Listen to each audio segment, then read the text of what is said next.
સર્વને જય શ્રી કૃષ્ણ. આપણે 66મા પાઠમાં શીખ્યા હતા કે માતાના વાંકથી બાળક દુષ્ચરિત્રનો થાય છે. કોઈ બાળક અગર દુષ્ચરિત્રનો હોય તો તેનો ઉછેર કરવામાં તેની માતાનો વાંક હોય છે. તો માતાના વાંકથી બાળક દુષ્ચરિત્રનો થાય છે. પિતાનો દોષ હોય તો બાળક મૂર્ખ બને છે. કોઈ બાળક મૂર્ખ હોય તો એમાં એના પિતાનો દોષ છે. વંશનો દોષ હોય તો બાળક ભીરું બને છે. કાર્પણ્ય એટલે કે ભીરું, ડરપોક બને છે એના વંશના દોષથી. અને બાળકને પોતાનો જ દોષ હોય તો તે દરિદ્ર બને છે.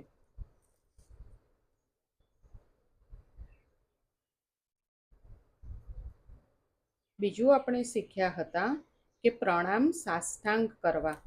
પ્રકૃતિ અષ્ટધા છે, તે 8 પ્રકૃતિ સ્વરૂપ પરમાત્મામાં મળી જવાની ઈચ્છા બતાડવા સાષ્ટાંગ પ્રણામ કરવાના હોય છે. પ્રણામથી આત્મનિવેદન થાય છે. અધિકારી શિષ્યને સદગુરુ રસ્તામાં જ મળે છે. સદગુરુ તત્વ અને ઈશ્વર તત્વ એક જ છે. જેમ પરમાત્મા વ્યાપક છે તેમ સદગુરુ પણ વ્યાપક છે. ભાગવતમાં 4-5 જગ્યા એવી બતાવી છે કે જ્યાં પરમાત્મા અખંડ બિરાજે છે. ક્યાં? મધુવનમાં, વૃંદાવનમાં મધુવન છે ને, ત્યાં મધુવનમાં, શ્રીરંગમમાં, દ્વારકામાં, એક સ્વરૂપે ડાકોરમાં અને ગંડકી નદીના કિનારે પુલહ ઋષિના આશ્રમમાં ભગવાન અખંડ બિરાજે છે. પછી આપણે બીજું શીખ્યા હતા કે જપ કેવી રીતે કરવા જોઈએ. તો જપ અને ધ્યાન સાથે થવા જોઈએ. જપ કરવા બેસો ત્યારે જે દેવનો જપ કરો તેની મૂર્તિ ધ્યાનમાંથી ખસે નહીં. જીભથી ભગવાનનું નામ લેવું, મનથી તેમનું સ્મરણ કરવું, આંખોથી તેમના દર્શન કરવા, કાનથી તેમના નામનું શ્રવણ કરવું. આ પ્રમાણે જપ કરવાના હોય છે. આ પ્રમાણે જો જપ થાય તો 6 મહિનામાં ભગવાન મળે છે એવું ધ્રુવ ચરિત્રમાં કહેવામાં આવ્યું છે. હવે આગળ જોઈશું. સચ્ચિદાનંદ રૂપાય વિશ્વોત્પત્યાદિહેતવે તાપત્રય વિનાશાય શ્રી કૃષ્ણાય વયમ નમઃ. જે જગતની ઉત્પત્તિ, સ્થિતિ અને વિનાશનો હેતુ છે તથા જે ત્રણેય પ્રકારના તાપોના નાશ કરવાવાળા છે એવા સચ્ચિદાનંદ સ્વરૂપ ભગવાન શ્રી કૃષ્ણને અમે વંદન કરીએ છીએ. અગાઉ આપણે જોયું કે ધ્રુવે જે પ્રમાણે તપશ્ચર્યા કરેલી તે પ્રમાણે તપશ્ચર્યા કરજો. સાધન કરે એને સિદ્ધિ મળે છે. ધ્રુવજીએ અનેક જન્મથી તપશ્ચર્યા કરી છે. પૂર્વજન્મમાં 6 માસમાં ધ્રુવને પરમાત્માના દર્શન થવાના હતા. એના યોગને 6 મહિના બાકી હતા. પૂર્વજન્મમાં ધ્રુવજી ધ્યાન કરતા હતા. ત્યાં રાજા રાણી આવ્યા. ધ્રુવજીએ વિચાર્યું કે આ રાજા રાણી સુખ ભોગવે છે તેવું સુખ મેં ભોગવ્યું નહીં, તેથી તેને આ જન્મ રાજાને ત્યાં મળ્યો છે. નારદજી તે પછી ઉત્તાનપાદ રાજા પાસે ગયા છે. વિયોગમાં મનુષ્યને ગુણ યાદ આવે છે. ઉત્તાનપાદ રાજા હવે પસ્તાય છે. તે ધ્રુવના ગુણને યાદ કરે છે. નારદજીએ મનમાં વિચાર કર્યો કે આ મારા ચેલાનો બાપ છે, તેનો ઉદ્ધાર કરવો પડશે. આ સુરુચિને અધીન છે. રાજા સુરુચિમાં ફસાયો છે. તે જીભને વશ કરશે તો તેની સાધના સફળ થશે. કોને? જીભને.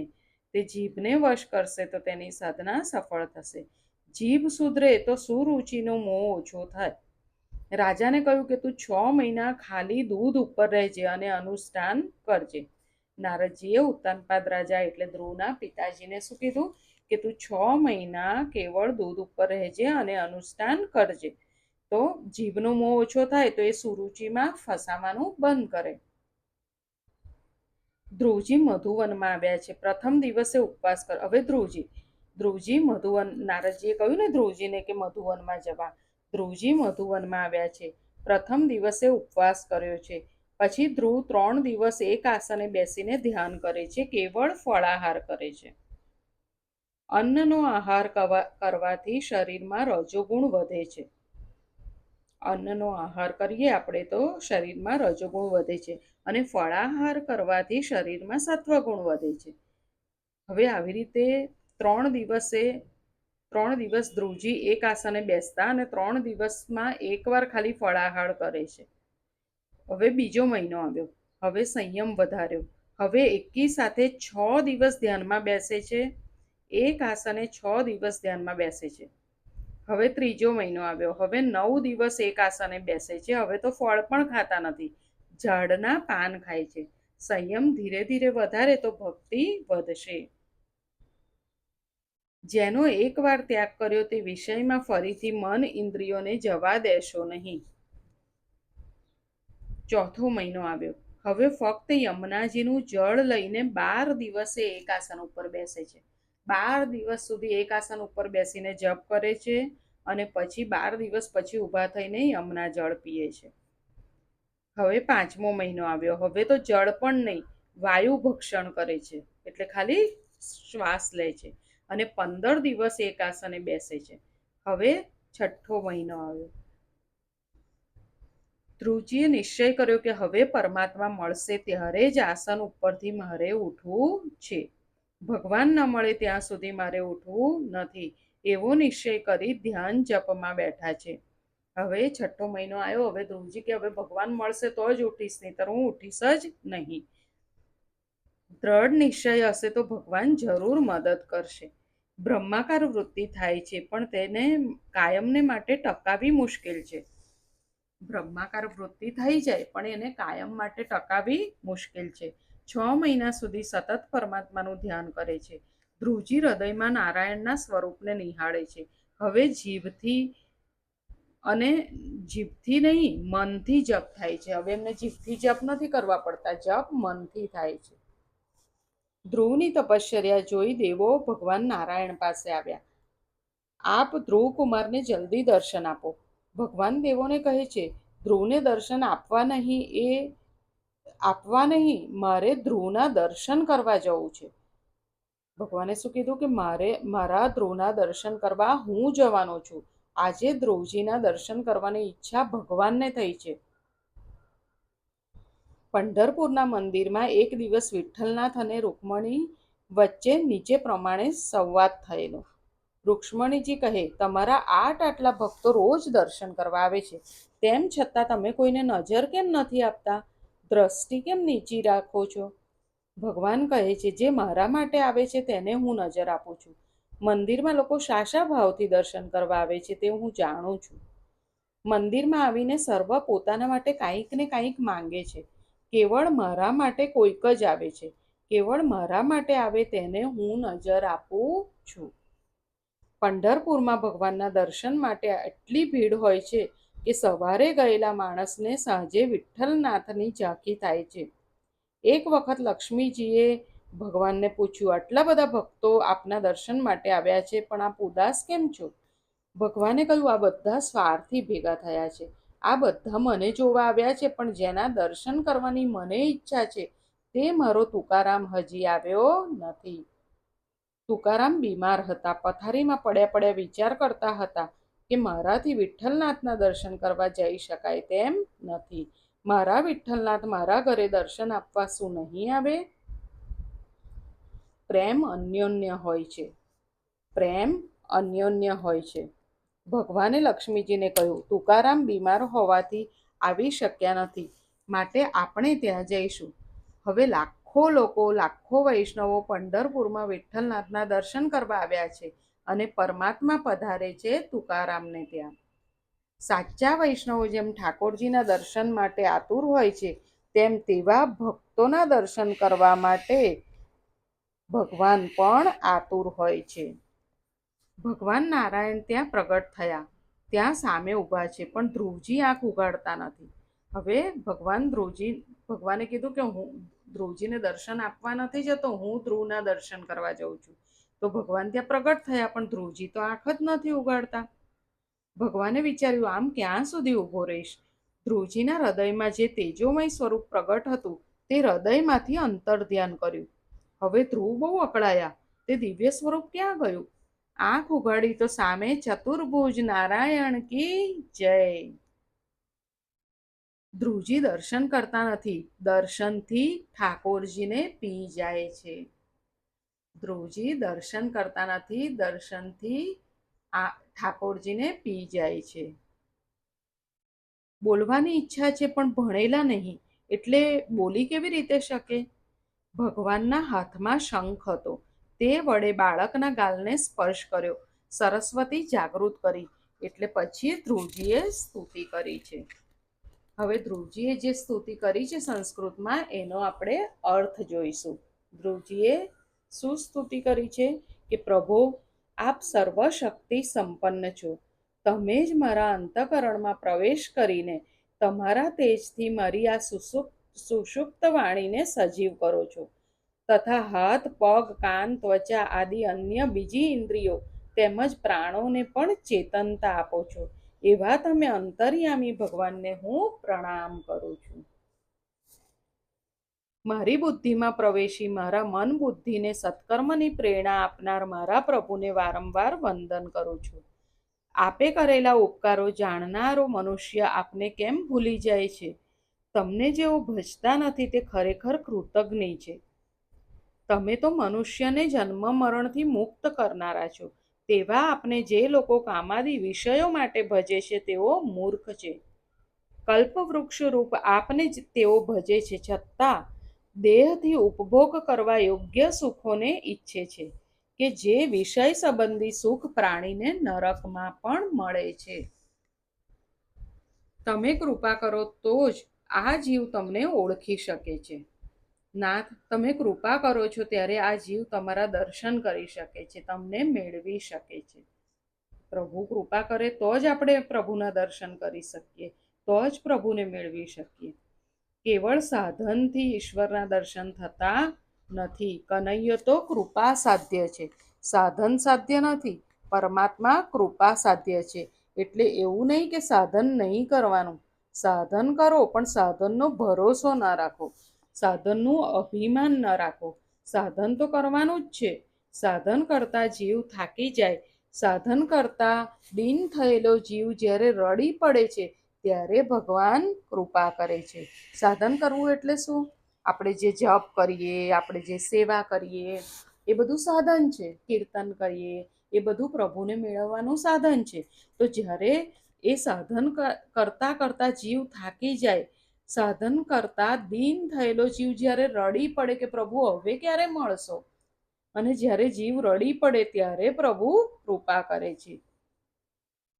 તેથી તો ઉપનિષદમાં કહ્યું છે કે આ આત્મા વેદોના અભ્યાસથી નથી મળતો, ન તો બુદ્ધિની ચતુરીથી અથવા બહુ શાસ્ત્ર સાંભળવાથી તે મળે છે, પરંતુ જેનું આ આત્મા વરણ કરે છે, એટલે પસંદ કરે છે, તેને આ આત્માની પ્રાપ્તિ થાય છે. આત્મા તેને પોતાનું સ્વરૂપ દેખાડે છે. સાધ્યની પ્રાપ્તિ કર્યા પછી કેટલાક સાધનની ઉપેક્ષા કરે છે. સાધ્યની પ્રાપ્તિ કર્યા પછી કેટલાક સાધનની ઉપેક્ષા કરે છે. એટલે આપણે બહુ જપ કરીએ, બહુ સેવા કરીએ, અને પ્રભુના આપણને જો દર્શન થઈ જાય તો પછી આપણને એમ થાય કે હવે એટલા જપ કરવાની શી જરૂર છે, આપણને તો દર્શન થાય છે. તો એવી રીતે સાધનની ઉપેક્ષા ના કરાય. સાધનની ઉપેક્ષા થાય એટલે ફરી માયા તેમનામાં પ્રવેશ કરી જાય. પછી આપણા જપ છૂટી જાય, માયા આપણામાં પ્રવેશ કરી જાય ને આપણું બધું છૂટી જાય ને પ્રભુ પણ જતા રહે. અદ્વૈત ભાવ સિદ્ધ થયા પછી પણ વૈષ્ણવો ભગવાનની ભક્તિ કરે છે. ઈશ્વર પ્રાપ્તિ પછી પણ મનુષ્યે સાધન તો ન જ છોડવું. શું કીધું? ઈશ્વર પ્રાપ્તિ પછી પણ મનુષ્યે સાધન તો ન જ છોડવું. અરે સાધનની એવી ટેવ પડી જાય કે તે છૂટતું જ નથી. તુકારામે કહ્યું છે ને કે સત્સંગથી તુકારામ પાંડુરંગ જેવો બન્યો છે. તેને ભજન કરવાની હવે જરૂર નથી, પણ તુકારામને ભજનની એવી ટેવ પડી છે કે ભજન છૂટતું જ નથી. આરંભમાં સત્સંગ કર્યો અને તુકારામને જપ કરવાની આજ્ઞા થઈ. જપ કરતા ભગવાનના દર્શન થયા. પછી ભગવાને કૃપા કરી. હવે તુકારામ અને પાંડુરંગમાં ભેદ નથી. તુકારામ જપ કરતા કરતા પ્રભુ જેવા જ થઈ ગયા અને પ્રભુમાં ને તુકારામમાં ભેદ નથી. તેમ છતાં હવે એવી ટેવ પડી ગઈ છે કે ભજન છૂટતું જ નથી. આવી સ્થિતિએ પહોંચ્યા પછી પણ જ્ઞાની ભક્તો ભક્તિ છોડતા નથી. જ્ઞાની ભક્તની ભક્તિ વ્યસનરૂપ બને છે અને ભક્તિ વ્યસનરૂપ બને તો બેડો પાર છે. આપણે અગાઉ જોયું હતું ને વ્યસનાત્મિકા ભક્તિ, એટલે ભક્તિ વ્યસનરૂપ બને તો બેડો પાર છે. તમારા દર્શન થયા પછી સાચા જ્ઞાનીઓ તમારી ભક્તિ છોડી શકતા નથી. તમારા દર્શન થયા પછી જે તમારું સેવા સ્મરણ કરતો નથી તે કૃતજ્ઞ છે. સુખદેવજીને કોઈ કહે કે એક ક્ષણ રાધા કૃષ્ણનું ધ્યાન છોડી દો તો તેઓ તે ધ્યાન છોડવા તૈયાર નથી. અપરોક્ષ સાક્ષાત્કાર કર્યા પછી ભજન છોડી શકાતું જ નથી. ધ્રુવકુમારે સુંદર સ્તુતિ કરી છે. નાથ, એવી કૃપા કરો કે તમારા લાડીલા ભક્તો તમારા દર્શન અને સ્મરણ કરતા તમારી કથા કરે તે સાંભળવાનો સુયોગ મને મળે. તે આનંદ યોગીઓના બ્રહ્માનંદ કરતા પણ શ્રેષ્ઠ છે. કેવળ વિદ્વાન કથા સંભળાવે તેવી ઈચ્છા છે એમ ધ્રુવકુમાર નથી બોલ્યા, પણ જેનું હૃદય કૃષ્ણ પ્રેમમાં પીગળેલું છે તેવા કથાકાર કથા સંભળાવે. ધ્રુવજીએ શું કહ્યું કે બહુ મોટા વિદ્વાન કથા કરે ને મારે સાંભળવું એવું નથી. મારે કોની કથા સાંભળવી છે? જેનું હૃદય કૃષ્ણ પ્રેમમાં પીગળેલું છે તેની. જ્ઞાની ભક્ત કથા કરે અને ભક્ત હૃદયવાળા કથા કરે તેમાં અંતર છે. તમારી કથાનો આનંદ બ્રહ્માનંદ કરતાં પણ શ્રેષ્ઠ છે. શ્રીધર સ્વામીને આ શ્લોકનો અર્થ કરતા મુશ્કેલી પડી છે. ઉપનિષદના સિદ્ધાંત સાથે થોડો વિરોધ અત્રે આવે છે. ઉપનિષદમાં કહ્યું છે બ્રહ્માનંદ સર્વથી શ્રેષ્ઠ છે. બ્રહ્માનંદથી કોઈ આનંદ શ્રેષ્ઠ હોઈ શકે નહીં એવું ઉપનિષદમાં કહ્યું છે. અને તૈત્રીય ઉપનિષદમાં આનંદનું વર્ણન કરેલું છે. મનુષ્યના આનંદ કરતાં ગંધર્વનો આનંદ શ્રેષ્ઠ છે. તેનાથી શ્રેષ્ઠ સ્વર્ગના દેવોનો આનંદ. દેવો કરતાં ઇન્દ્રનો આનંદ શ્રેષ્ઠ છે. ઇન્દ્રથી બૃહસ્પતિનો આનંદ 100 ગણો છે. પણ બ્રહ્માનંદ સર્વથી શ્રેષ્ઠ છે, જે નિષ્કામ નિર્વિકાર છે.